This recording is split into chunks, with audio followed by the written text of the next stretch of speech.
For a middle-income Australian, buying a property is becoming a distant dream.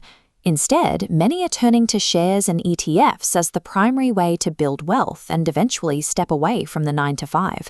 But the 2026-27 federal budget announcement proposes a major shift in the rules. The government is planning to remove the 50% capital gains tax discount entirely. The policy is presented as a targeted measure, designed to close a tax loophole and ensure rich CEOs pay their fair share. However, the shift replaces a simple flat discount with a calculation based on inflation and a minimum tax floor, a change that impacts anyone saving for their future outside of the superannuation system. This chart ranks the top capital gains tax rates across 43 developed nations. Under the current 50% discount, Australia ranks 28th, putting us in the middle of the pack. Under the new proposed rules, that position changes. Australia's ranking drops to 42nd out of 43.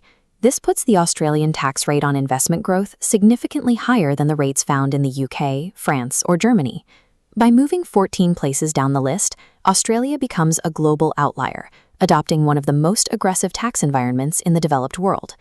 To see why the ranking shifts so much, we have to look at the mechanics. Currently, if you hold an asset for over a year, you get a 50% discount on the profit. You only pay your marginal tax rate on the remaining half. The new system removes that discount. It replaces it with indexation, which works by adjusting your original purchase price for inflation over the time you held the investment. Then the government applies a second layer, a strict 30% tax floor. No matter what your income is, you are guaranteed to pay at least 30% on the remaining profit. This structure shifts the system from one that rewards long-term holding to one that establishes a high minimum cost for any successful investment. This timeline shows how that math works in the real world. Imagine a $100,000 investment in an ETF, held for 10 years with a standard 2.5% inflation rate. If the asset doubles to $200,000, indexation only shields a fraction of that gain from hacks. The result is a tax bill roughly 50% higher than under the old system. The impact is even more significant for high-growth assets. If that same investment grew tenfold over the decade, the math changes again. In this high-growth scenario, the inflation adjustment becomes a rounding error against the total gain. Because of the 30% floor, the total tax owed increases by 94%. The government's defense of indexation doesn't hold up for successful investments. It provides a small buffer for assets that barely grow, but heavily taxes anything that actually succeeds. The political argument for this change is that it's needed to stop wealthy CEOs from exploiting the discount. But executive pay, like vested shares, is already taxed as ordinary income at the top marginal rate.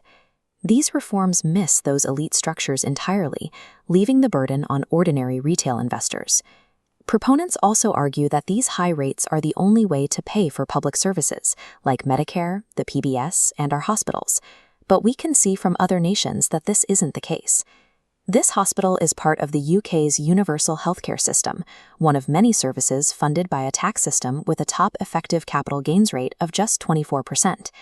Germany, France, and Japan all fund expansive social safety nets without forcing their citizens into the extreme capital gains tax brackets Australia is now proposing.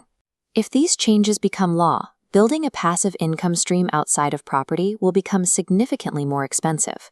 Many workers will be left with two options: lock their savings in superannuation, where it can't be accessed for decades, or remain dependent on their salary indefinitely.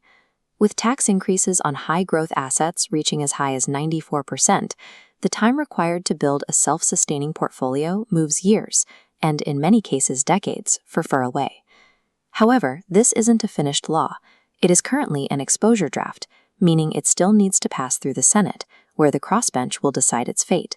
Most federal MPs and senators aren't billionaires. They are high-income earners who pay mortgages and plan for their own financial futures. Because they face the same wealth-building hurdles as their constituents, they are often open to logical, evidence-based arguments about how these changes affect the middle class.